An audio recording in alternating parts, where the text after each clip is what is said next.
papatayin yung mga lamok. Bakit naman?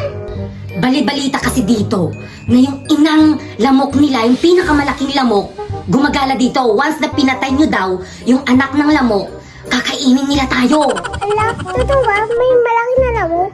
Hala, may malaking lamok? Imposible naman yun! Meron nga, kayo wag niyong papatayin yung mga lamok na yan, kaya hayaan nyo na lang sumipsip sila sa katawan ninyo. Ano ba yan?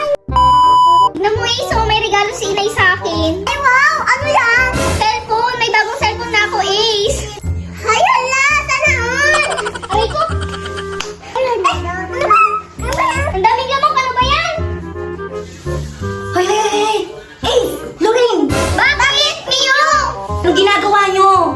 Pinapatay namin yung mga lamok kasi kinakagat niya lang kami. Ay! Naku! Huwag niyong papatayin yung mga lamok na yan! Delikado! Delikado? Bakit naman delikado?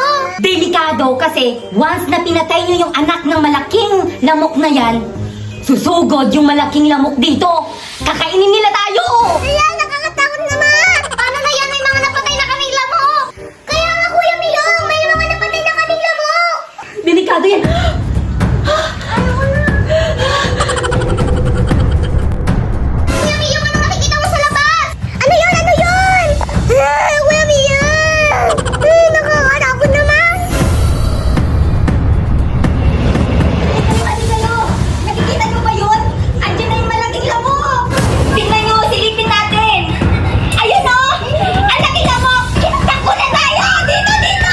Hoy, Henry!